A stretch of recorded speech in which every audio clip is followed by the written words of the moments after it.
Shalom, family. Thanks once again for your presence here on this channel. Family, today let's talk about the hidden ones, as we're so-called referred to, and why these other nations want to assume identity or the covenants made with us, but yet they don't recognize us at all. Well, since the awakening, the world is beginning to see little by little who the Most High's people are. But for the most part,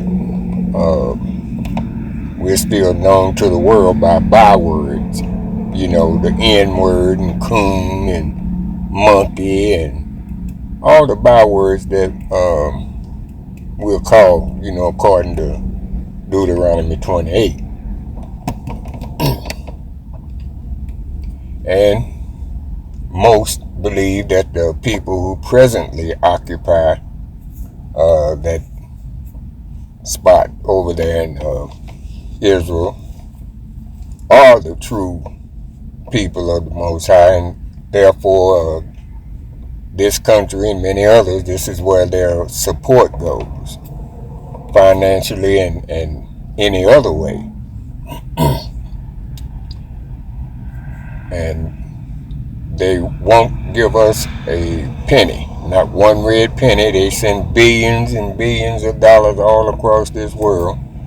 But when it comes to us, it's always an excuse. We got to do a study. But when they get ready to help other people, it's instantaneous. They don't have to study on it or nothing. But as time progresses, years and months and goes on, the Most High going to reveal to them more and more just who his people is. They'll probably find out the hard way. Okay. If you listen to most of them, well, it don't matter who they are now. Oh, really? And they think that ignoring us, trying to destroy us, or whatever is somehow going to make them the people of the covenant. Well, they've never been the people of the covenant, and they never will be.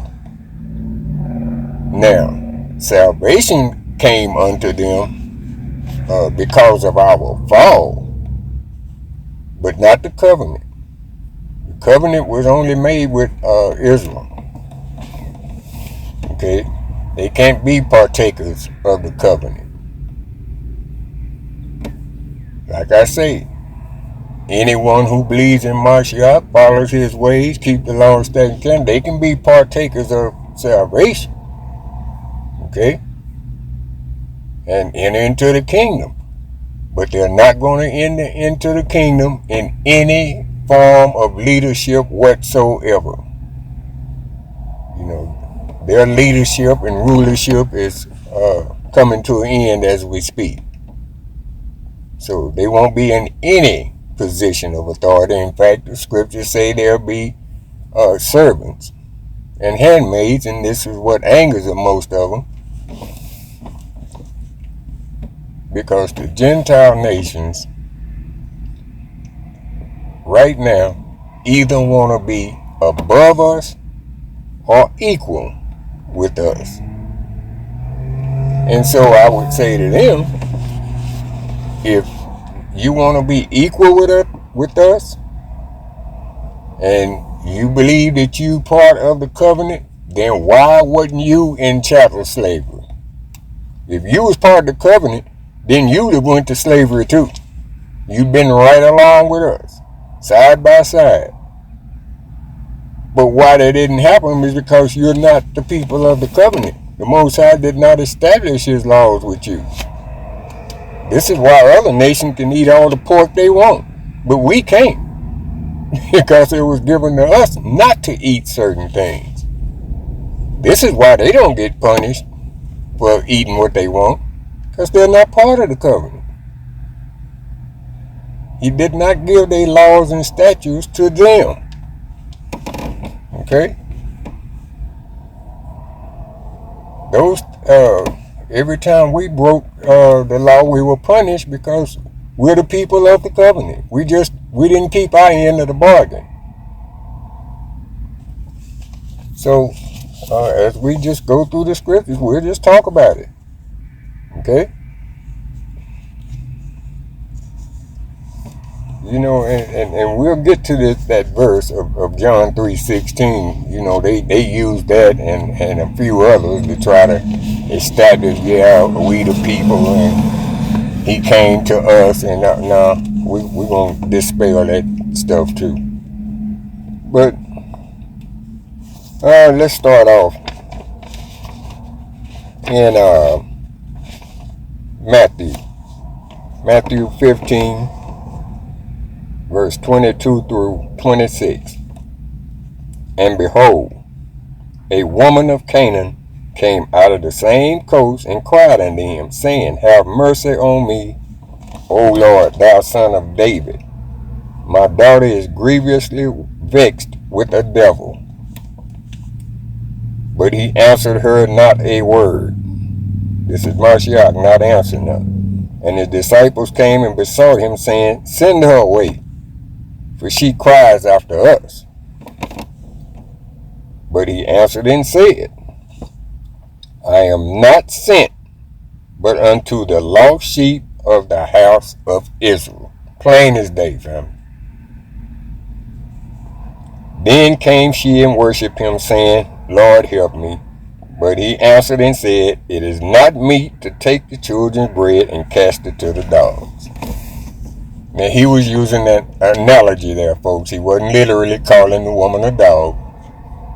But he was saying, you know, this word, my purpose, is for my people, the one I came to. And it shouldn't be, you know, given to other nations. Because I didn't come for y'all yet. Okay? That's exactly what he's saying to her.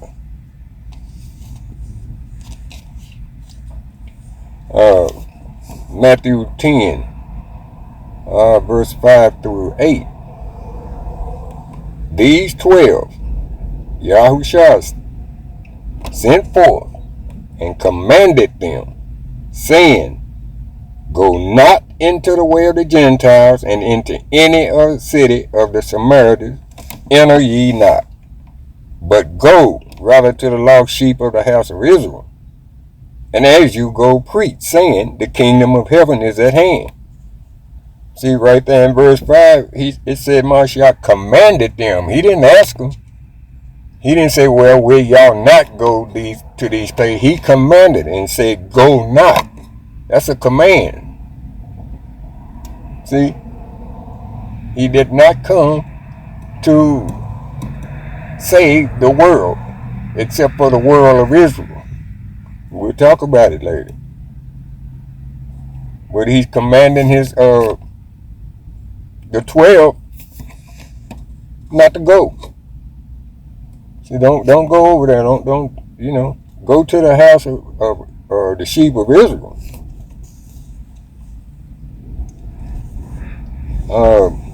Now, at what point did he give them permission to teach all nations? Well, that's what most people consider as the Great Commission. Okay, this is after he had died and risen from the grave, when he met up with his disciples. So let's read it. Matthew 28, verse 16 through 20. Then the 11 disciples went away into Galilee, into a mountain where Mashiach had appointed them. And when they saw him, they worshipped him, but some doubted. And Mashiach came and spake unto them, saying, All power is given unto me in heaven and in earth. Here's the command here, family, the commission. Verse 19. Go ye therefore and teach all nations, baptizing them in the name of the Father and the Son and the Ruach, which we know to leave the Ruach off of there, the Holy Ghost rather. Okay. Teaching them to observe all things whatsoever I have commanded you. And lo, I am with you always, even until the end of the world. See, that's when he told them to go into the nations. And you'll see that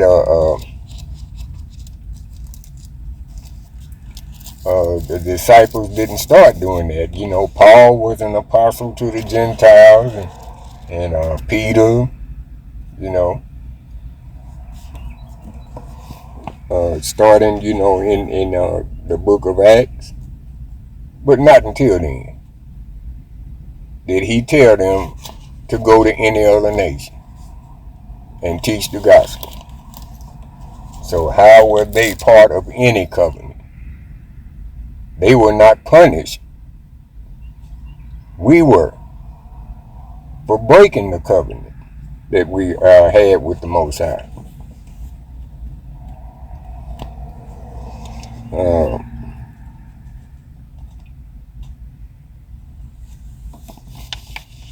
Let's see here.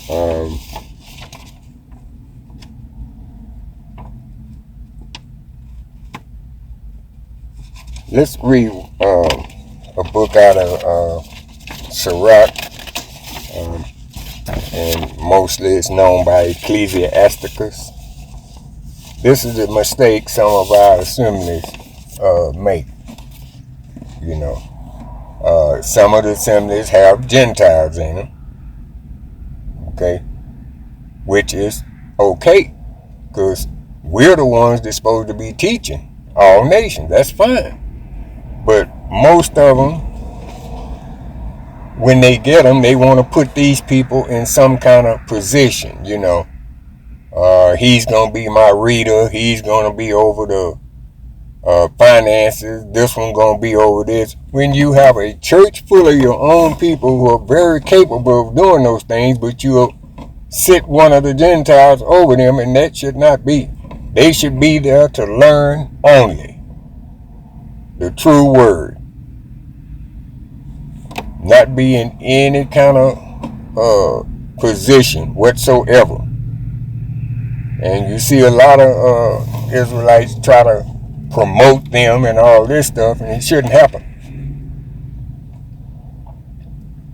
You know, it just shouldn't happen. It seems like they're trying to prove to the world, see, we're not racist. It has nothing to do with being racist. It has something to do with being obedient to the Most High. They are not supposed to teach you. The word was not given to them. Okay? It was only when we fail, and you can see that in the book of Romans, that they ever even came into the picture. But what they were supposed to do was to take the true gospel and do what we failed to do. But did they do it? Nope. Nope. What they did was start writing us out of the scriptures. See? Oh, it don't matter. Oh, it's no such thing as Jew or Greek. Yeah, we all equal. No, we're not all equal. It is a difference between the Most High's people and the Gentiles. That's very clear. And as far as that go, you're not on equal footing. Now, can you obtain salvation? Absolutely.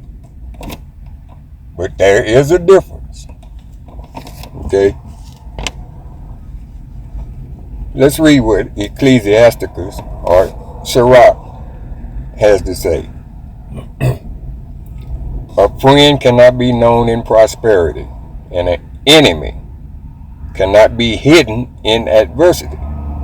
In the prosperity of a man, enemies will be grieved, but in his adversity, even a friend will depart. Never trust thine enemy, for like as iron rust, so is his wickedness.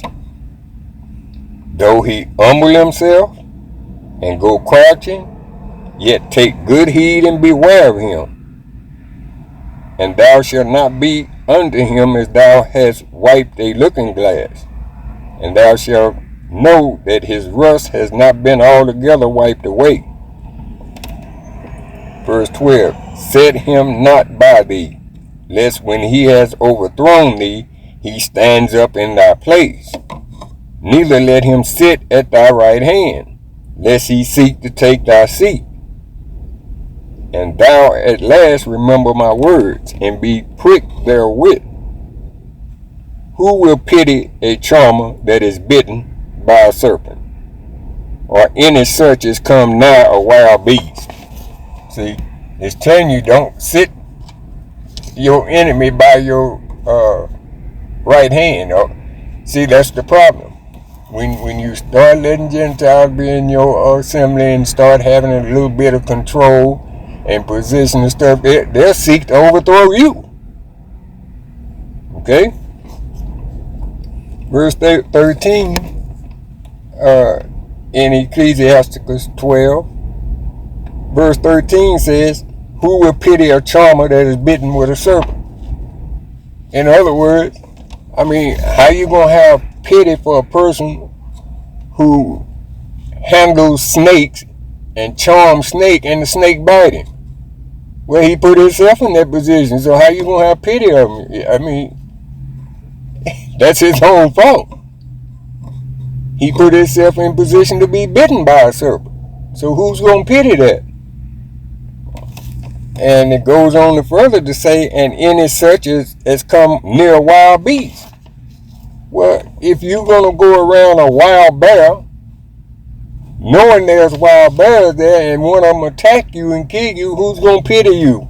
That's out of your stupidity that you went around that wild beast, or a bear or a lion or something. They're just what they say they are, wild beasts.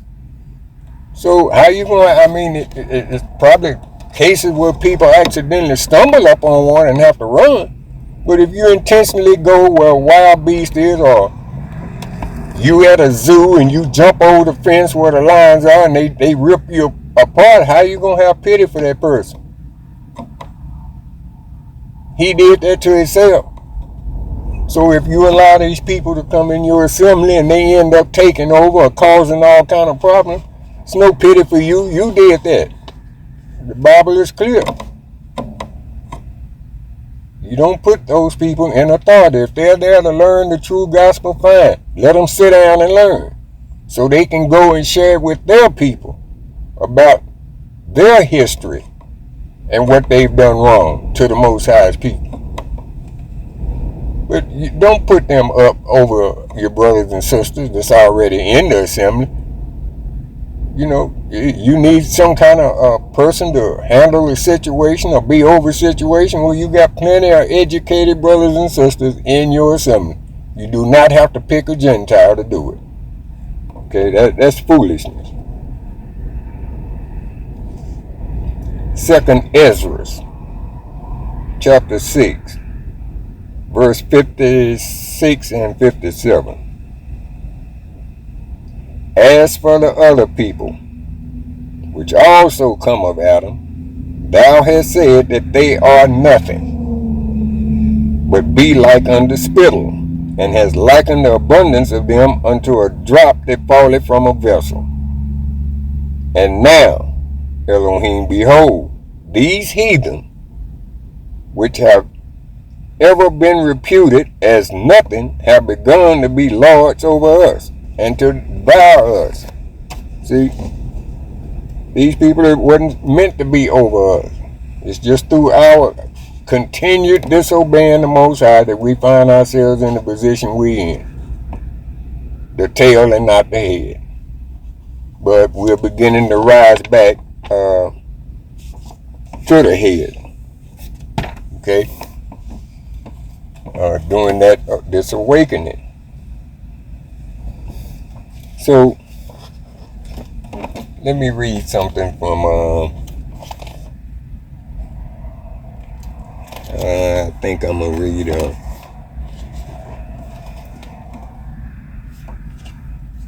Romans. Let's go to Romans chapter 11. We're going to read verse 1 and then we'll skip down and read verse 11.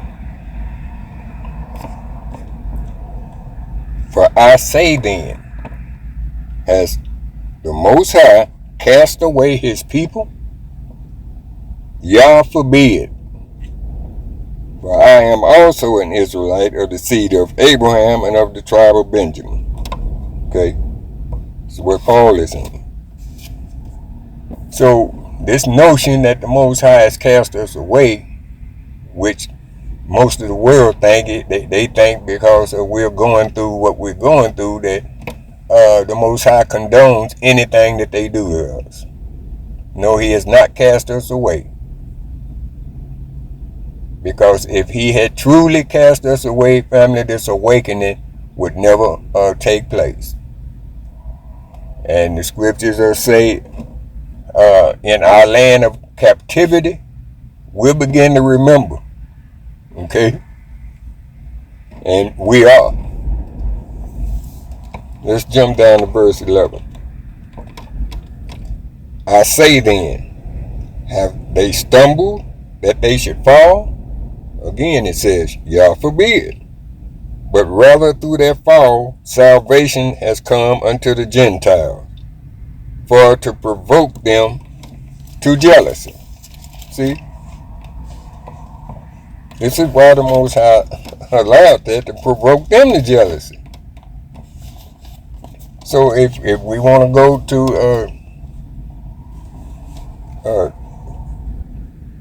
let's go to Deuteronomy chapter 32 verse 21. See, to keep it in context, it said, you know, the Most High was going to provoke us to jealousy, you know, when he put them over us. Okay, well, let's find out why this jealousy. Deuteronomy chapter 32 verse 21. They have moved me to jealousy with that which is not Elohim. They have provoked me to anger with their vanities, and I will move them to jealousy with those people which are, with those which are not a people. I will provoke them to anger with the foolish nation. See, that matches up with we just read in Romans, what was it, 11, verse 11? See, he put a foolish nation over us. He said, I will move them to jealousy with those which are not a people. Not meaning they are not human people or living, not his people. See, we are the Most High's people. So he's going to provoke us to anger with people that's not none of his. Okay? With a foolish nation. So, anytime somebody thinks that it doesn't matter who we are, they are sorely mistaken.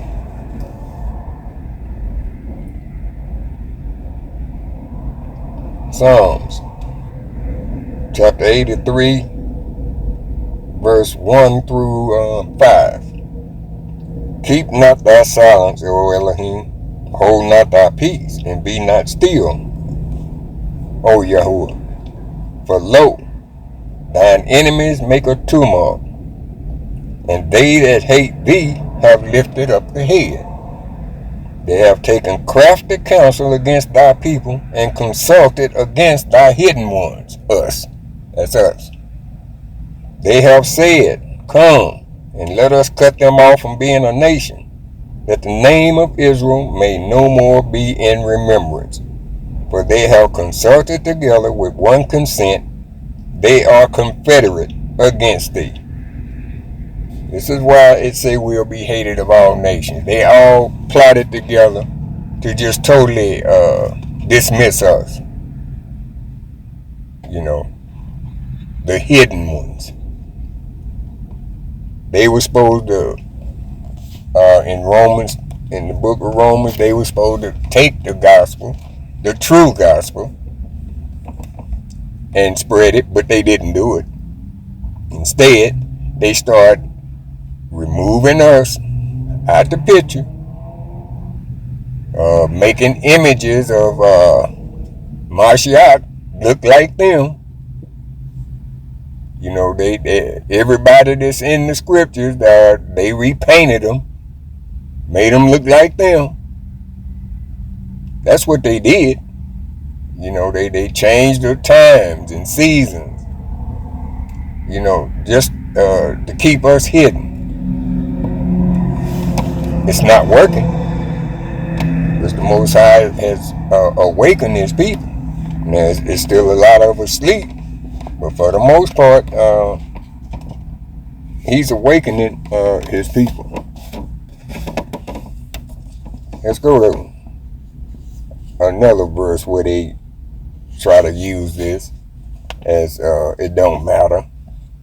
Galatians chapter 3 verse 28. There is neither Jew nor Greek. There is neither bond nor free. There is neither male nor female.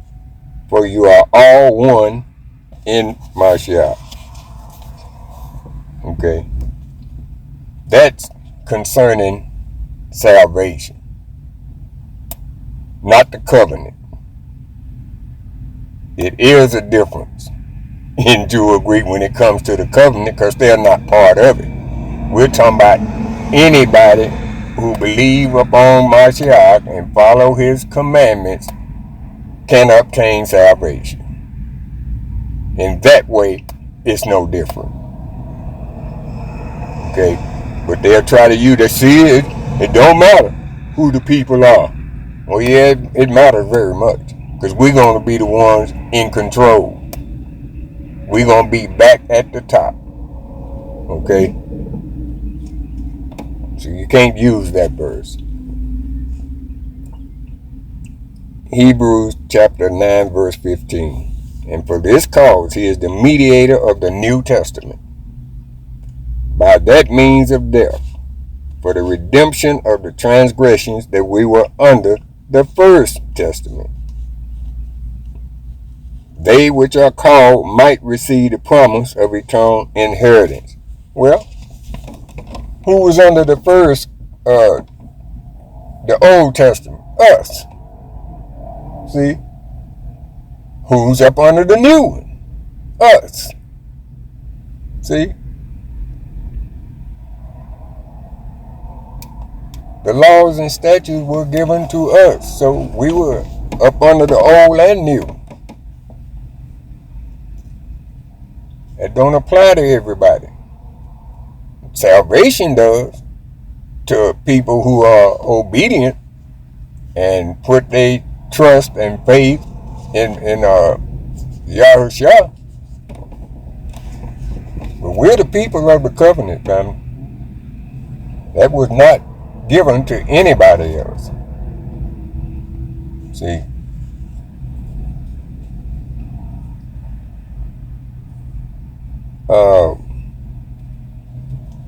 Daniel chapter 9 verse 24.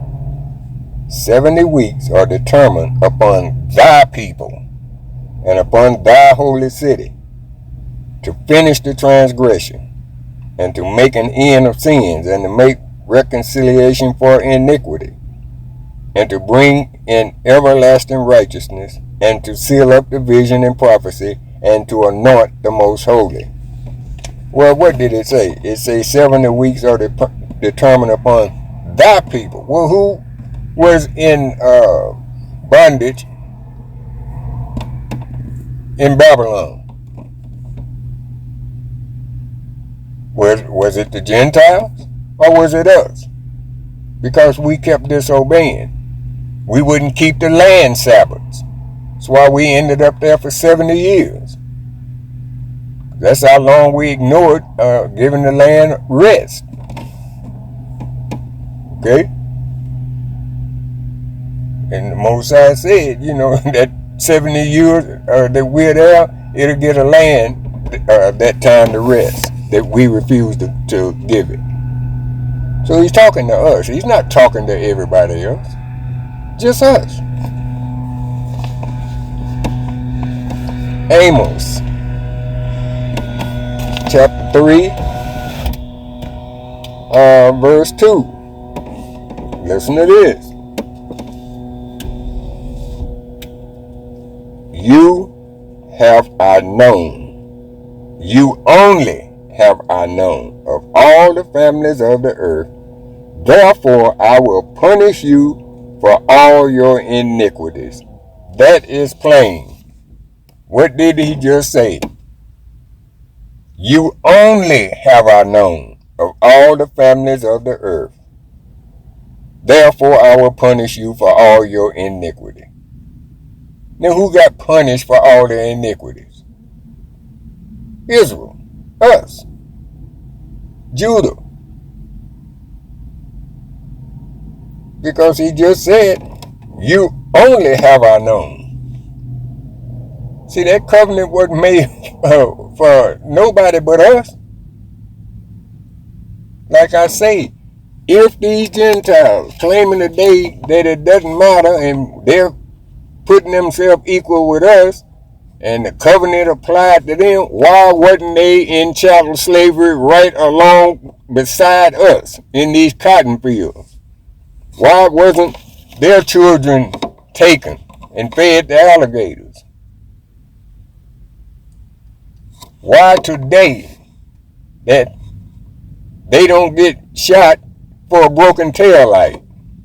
See, everybody wants the covenant part. They want the promises that the Most High made to Abraham, Isaac, and Jacob, but they don't want the punishment. See, when it gets to the punishment, oh no, I'm a Gentile.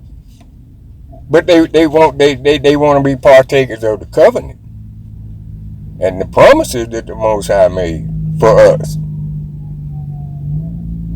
when we go back into the kingdom. See, no, they're not people of the covenant, family. That's plain. They couldn't be. All right.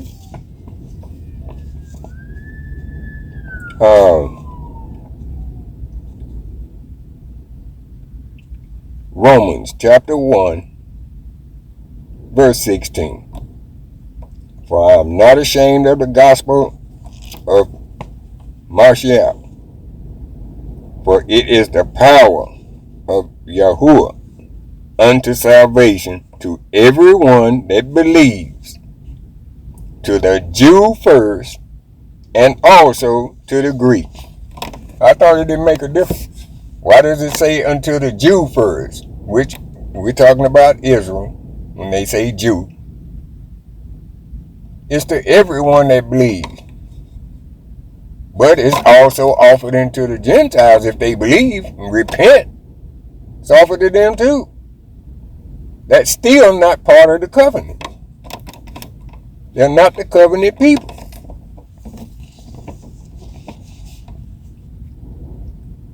Jeremiah 31, verse 31 through 33.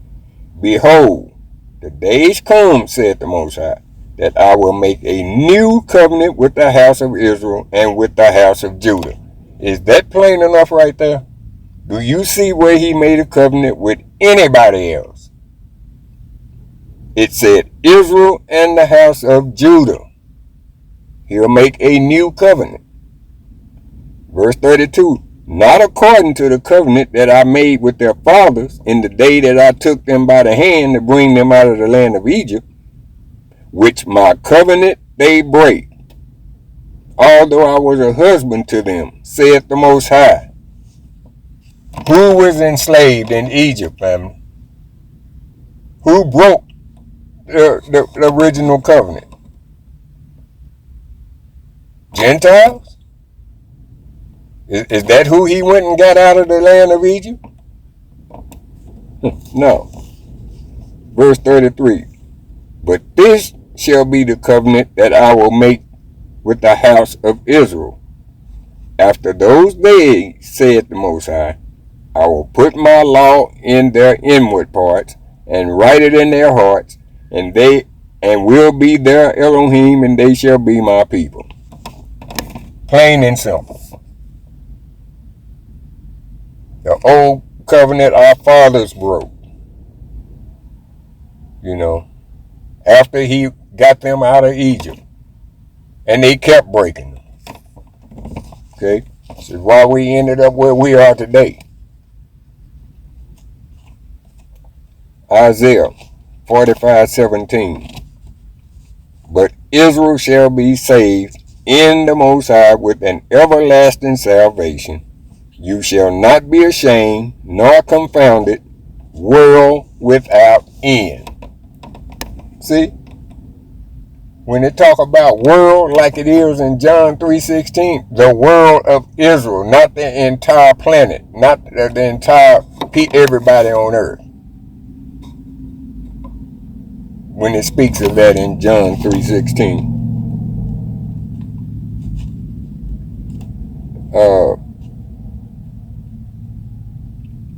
Hebrews chapter 9 verse 15.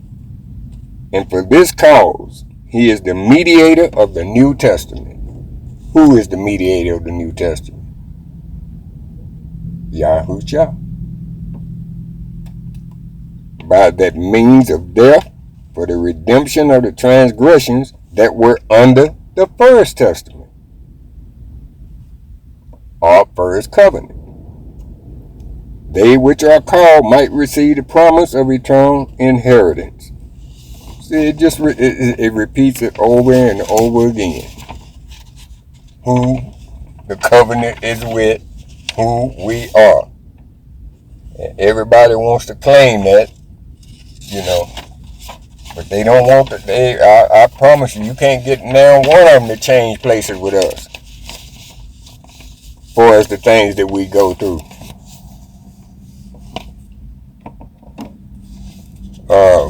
Let's see, what verse is it? Acts chapter 13:23. Of this man's seed has the Most High, according to his promise, raised unto Israel a Savior, Yahushua. Did it say of this man's seed, the Most High, according to his promise, raised unto the world, or raised up unto the Gentile? He said, no, he raised a Savior up unto Israel. We were the one need saving. We were the covenant breakers. See?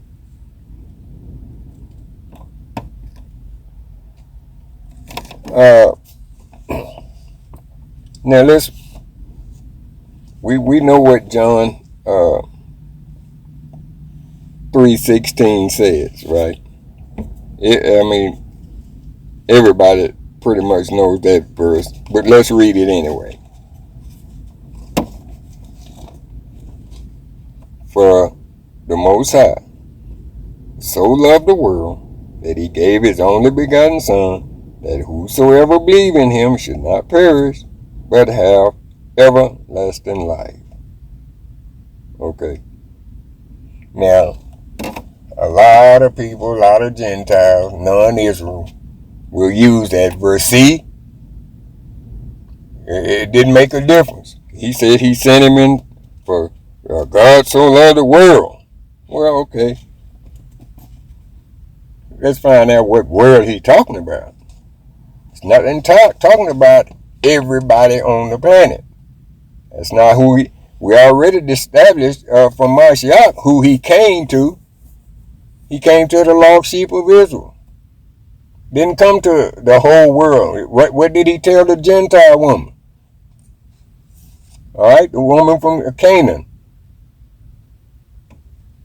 So he didn't come for the world.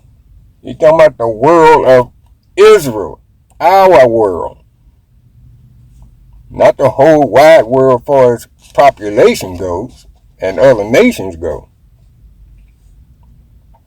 But they'll use that whosoever, in there. Whosoever believeth in him, they'll use that as saying, yeah, he was talking about everybody on the planet, all the nations, all the races. No, he was talking directly about Israel at that time. Like I say, they wasn't told to go and teach other nations until the Great Commission, which happened in Matthew. Okay, when Mashiach told them to go into all the world. That's when that happened. Okay, so let's look at some verses and we'll establish what the whosoever means then.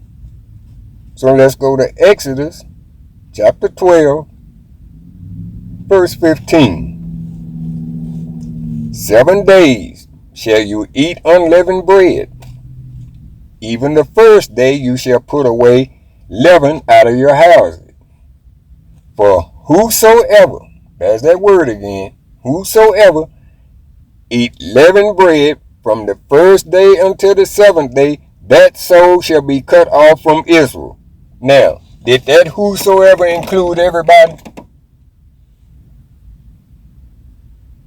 Did it include the Canaanites and Edomites? Did it include them, or was he talking directly to Israel? We know he was talking only to Israel. He said, that soul shall be cut off from Israel. But he said, whosoever. But he wasn't talking to everybody. He was only talking to us, our people. Okay?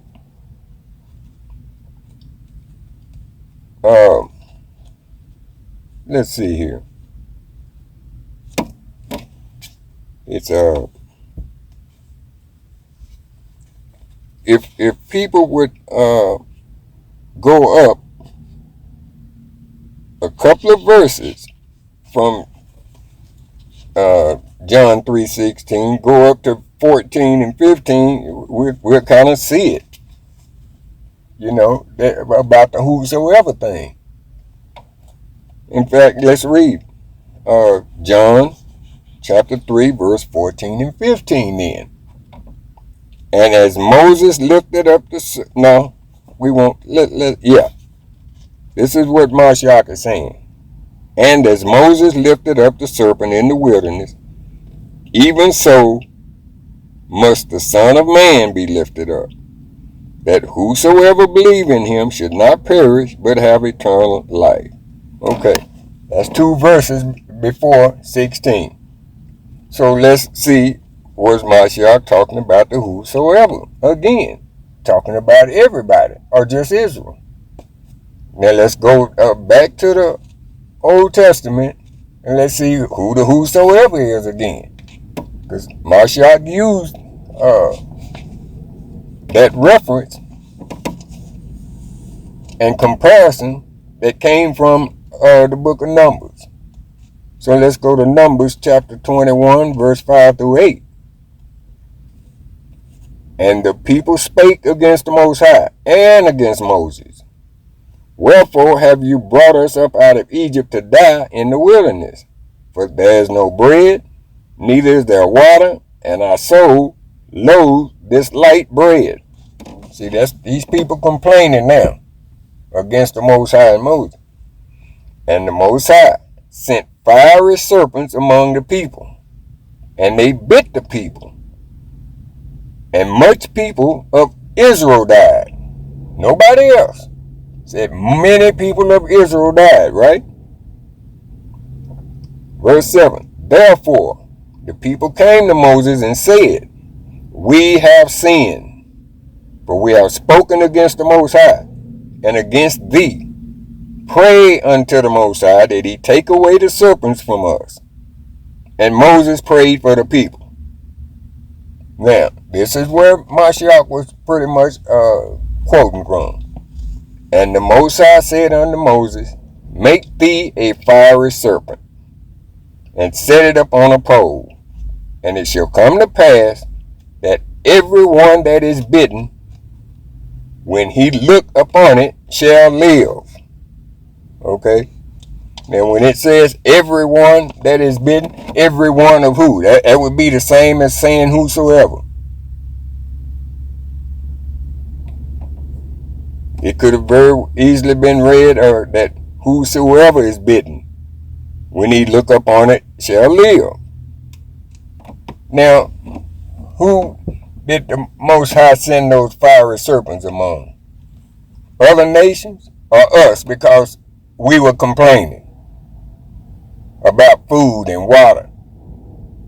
We complained about the Most High and Moses. So when he sent that fiery serpent and told Moses to put on a pole, and that everyone that is bitten, when he look up on the pole, he'll live. And that's the same reference that Mashiach was making in John chapter 3, verse 14 and 15. That whosoever believe in him should not perish, but have everlasting life. Eternal life. So he's making that comparison. He said, just like Moses lifted that serpent up among his people, and who looked at it, they were healed or shall live. The same way it happened in Numbers. But it was his people, just like Mashiach is talking about his people now. In this verse, at this time, he is not talking about the whole world. He was sent to his people, period. That's it. We were under the old covenant, and we broke it. Okay?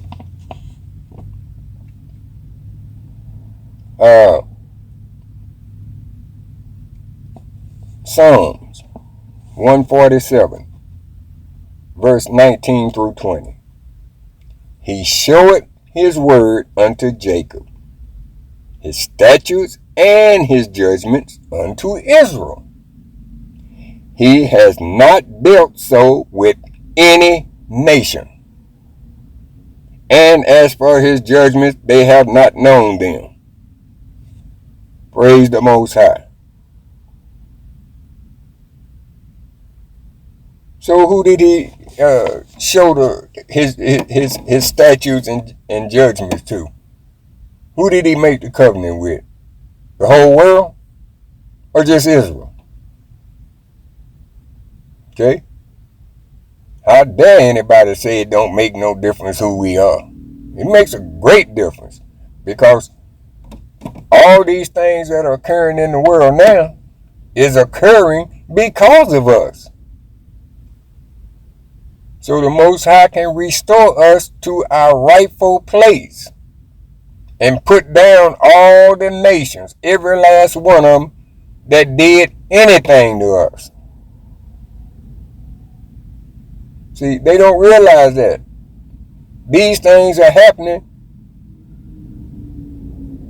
so that we can be restored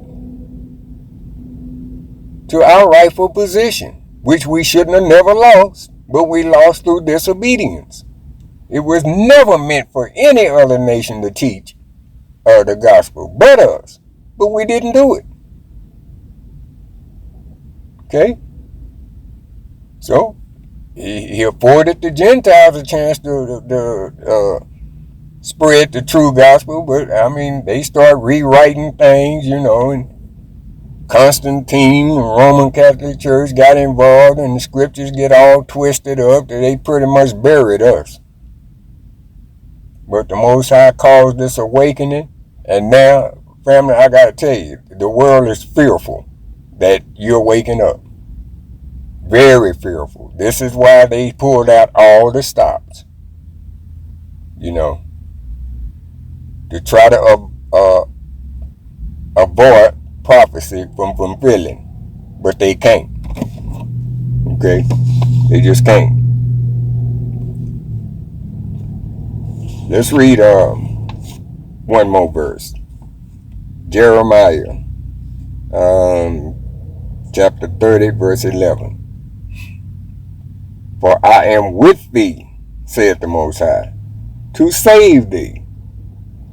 Though I make a full end of all nations where I have scattered thee, yet I will not make a full end of thee, but I will correct thee in measure, and will not leave thee altogether unpunished. So it confirms what I just said. All these other nations, they're going to be non-existent. He's going to take all these kingdoms down. All right? And restore his people back to their rightful position. You just said it again. Though I make a full end of all nations. What is a full end? They're going to be completely wiped out. These nations are not going to exist, family. They're going to be taken down. Mashiach is going to take them all down. Okay? So let's not let these people get in your head about you don't matter. Alright. It don't make no difference. It makes a big difference. It makes all the difference in the world to the Most High. You know, we're in this position because of disobedience. And disobedience only. Okay? We wanted to worship idols and things like that. He had no choice. Well, he had a choice, because instead of sending us from captivity to captivity, he just could have wiped us off the face of the earth and started over. But instead, you know, the Most High's love for us, though he had to punish us, he did not destroy us off the face of the earth. Okay? Many people over the last 400 years have been trying to destroy us and take us off the earth by every means necessary, and they can't, because the Most High is not going to allow them to. Okay? That's why we don't live in fear. He's not going to let his people be wiped out. Now, if you part of the disobedient people, then you may have a problem. You know, but the people that he loves, who have turned to him, who have repented of their ways, then he's here to protect us. And this is what you have to believe. Okay? But there's not a people or nation on this earth that can destroy the Most High's people against his will. Just ain't gonna happen. In other words, it'll happen the other way around. Okay? Okay, family. Just wanted to encourage us today about who we are, and stand your ground in these last days. Remember who you are, and remember who the Gentiles are not. Okay? Like I say, they can partake in salvation. That's given to every man that believes. But it was through our fall that they were even offered salvation. Okay? So, they should be happy that we stumbled and fell, because salvation wasn't offered to them. Alright, family. I'll talk to you on the next video. Shalom.